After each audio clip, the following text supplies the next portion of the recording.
हरियाणा सरकार के कैबिनेट मंत्री श्री रणवीर सिंह गंगवा ने प्रेस कॉन्फ्रेंस में जानकारी देते हुए कहा, महाराजा दक्ष प्रजापति जयंती भिवानी के अंदर मनाई गई, जिसमें हमारे अनेक मंत्रीगण और माननीय मुख्यमंत्री महोदय उसके अंदर मुख्य अतिथि थे। जो बहुत ही भव्य सम्मेलन हुआ, पूरे प्रदेश भर से बड़ी संख्या के अंदर समाज के लोगों ने उसमें हिस्सेदारी की। मैं समझता हूँ कि एक बहुत ही ऐतिहासिक सम्मेलन वो हुआ। मैं जहाँ पूरे समाज के लोगों का इस बात के लिए धन्यवाद करूंगा कि बड़ी संख्या के अंदर हुआ करके भव्य सम्मेलन किया, वहीं माननीय मुख्यमंत्री महोदय का इस बात के लिए धन्यवाद करूंगा कि उन्होंने जो भी डिमांड हमने समाज की तरफ से रखी, वो सारी की सारी डिमांड उन्होंने पूरी करने का काम किया। इसके लिए मैं तहे दिल से हमारे माननीय मुख्यमंत्री नायब सैनी जी का धन्यवाद करूंगा, क्योंकि प्रजापति समाज की अनेक जो समस्याएं थी, खासकर मिट्टी की जमीन को लेकर के माननीय मुख्यमंत्री महोदय ने इस बात का घोषणा की कि 15 दिनों के अंदर अंदर 2000 गांवों के अंदर जो लोग मिट्टी के काम से जुड़े हुए हैं उनको जमीनें उपलब्ध करा दी जाएगी। बहुत ही बड़ा और ऐतिहासिक फैसला है, जिससे समाज के अंदर एक बहुत खुशी का माहौल गया। जो लोग जो इस अपना परंपरागत कार्य करते हैं उनको एक बड़ी राहत देने का काम माननीय मुख्यमंत्री महोदय ने करने का काम किया है। इसके साथ साथ भिवानी के अंदर उसी दिन 115 गांवों के अंदर 5-5 एकड़ भूमि के जो कार्य करते हैं मिट्टी के काम का, उनको प्रमाण पत्र भी देने का काम किया। 115 गांव में तत्काल वही उसी दिन बहुत बड़ा कार्य जो किया है। इसके साथ साथ जो डिमांड्स जो रखी गई थी समाज की तरफ से, चाहे वो रोहतक के अंदर HSVP के अंदर प्लाट देने की बात हो ताकि समाज के लोग वहां अपना एक कोई भवन का निर्माण कर सके, और फतेहाबाद के अंदर भी और करनाल के अंदर भी जो कहा, उस पे भी उन्होंने कहा कि विचार करके वो समाज को दिया जाएगा। और खासकर क्योंकि प्रजापति समाज की तरफ से हमने जो डिमांड रखी थी कि माटीकला बोर्ड का गठन किया जाए और उसको मजबूत किया जाए, उसकी भी माननीय सीएम साहब ने कहा कि हम जल्दी उसका गठन करने का काम करेंगे और उसको मजबूत करने का काम भी करेंगे, ताकि जो इस व्यवसाय से जुड़े हुए लोगों की समस्याएं उसके द्वारा हल की जा सके। इसके लिए मैं तहे दिल से माननीय मुख्यमंत्री महोदय का आभार व्यक्त करता हूं, धन्यवाद करता हूं।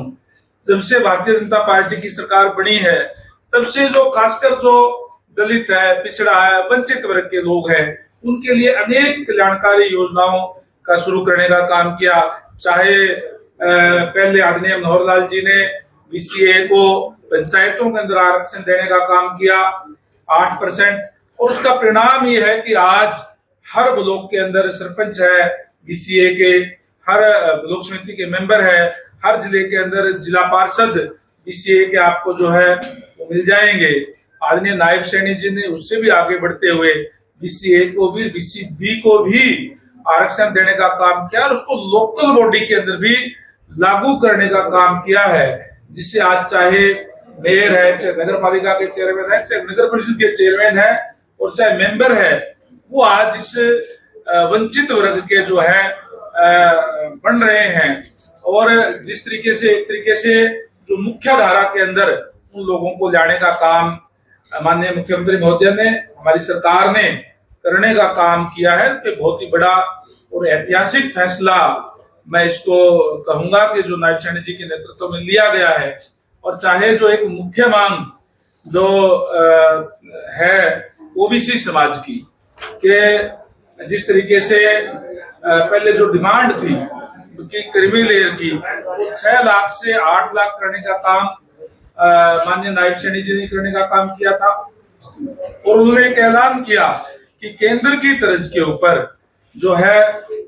जो रिजर्वेशन की सुविधाएं जो है हरियाणा के अंदर भी मिलेगी। तो हमने डिमांड रखी है माननीय सीएम साहब से कि केंद्र के अंदर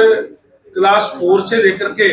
क्लास 1 तक की नौकरियों के अंदर भी 27% आरक्षण दिया जा रहा है। हरियाणा के अंदर क्लास 4 से क्लास 4 और क्लास 3 के अंदर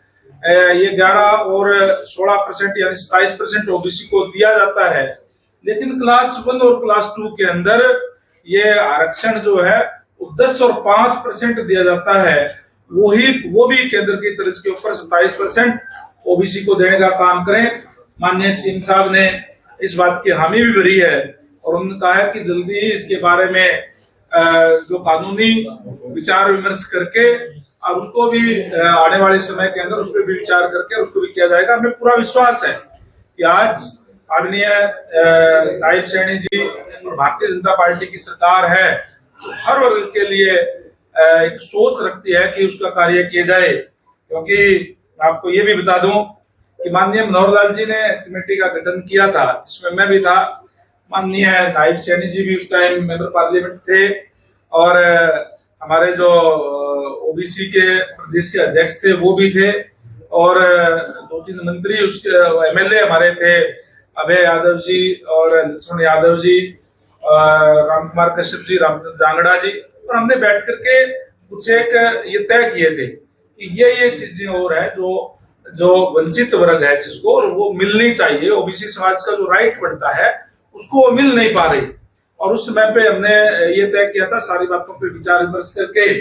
कि हमें माननीय मुख्यमंत्री महोदय से इनके बारे में बैठ करके विचार करेंगे। इन बिटवीन माननीय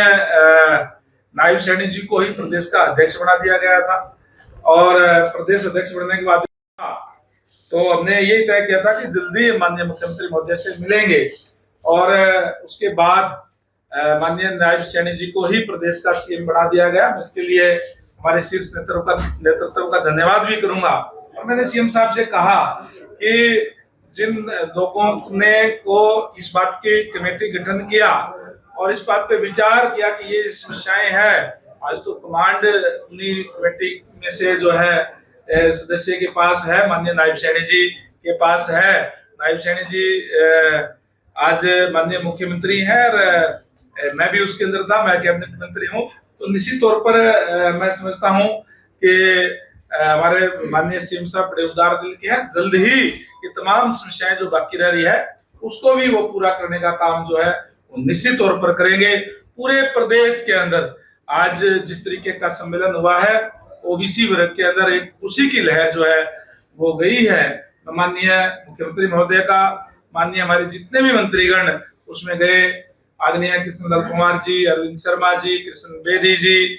और श्रुति चौधरी जी और महिपाल ढांडा जी और वहाँ के एमपी धर्मवीर जी भी वहाँ उसमें गए थे और दूसरे जो हमारे एमपी है रामचंद्र जांगड़ा जी वो भी वहाँ उपस्थित रहे और एक बहुत अच्छा एक तरीके से कैबिनेट के आधे से ज्यादा सदस्य उस सम्मेलन के अंदर रहे। तो एक बहुत खुशी की लहर समाज के अंदर है। मैं आपके माध्यम से माननीय हमारे मुख्यमंत्री महोदय का, आदरणीय नायब सैनी जी का और पूरे जो जिन लोगों ने इस सम्मेलन को सफल बनाने का काम किया उनका और हमारे माननीय जितने भी कैबिनेट मंत्री उसके अंदर शामिल हुए, एमपी शामिल हुए और हमारे एमएलए जो शामिल हुए उनका भी तहे दिल से आभार व्यक्त करता हूँ। ये जो आपने पैचवर्क करने का काम किया है, 5000 किलोमीटर ऐसी रोड थी जो बहुत ज्यादा पुअर कंडीशन के अंदर थी। कुछ एक रोड उनमें से ऐसी थी जिसमें से पैचवर्क किया ही नहीं जा सकता था। उन रोड के हमने इस साल के प्रोग्राम में लेकर के उनके प्रोसेस के अंदर है, कईयों की AA हो गई है और जल्दी टेंडर लग जाएगा, कईयों के टेंडर हो गए हैं। इस साल के अंत तक जो 5000 किलोमीटर बिल्कुल पुअर कंडीशन के अंदर थी उन पे उनका कार्य कंप्लीट हो जाएगा, पूरा कारपेट उनका हम कर देंगे। उसके बाद मैं समझता हूँ कि कोई यूनिक लगा कि हरियाणा के अंदर रोड टूटी हुई है। मंत्री जैसे आपने कहा कि मिट्टी के बर्तन बनाते हैं, कलाकृतियां बनाते हैं, तो इनके लिए आपको हरियाणा में एक अलग सा बाजार होना चाहिए, क्योंकि कई इस तरह के बर्तन भी बनाते हैं जिसका विदेशों तक जो है भूमिका रहती है, कहे कि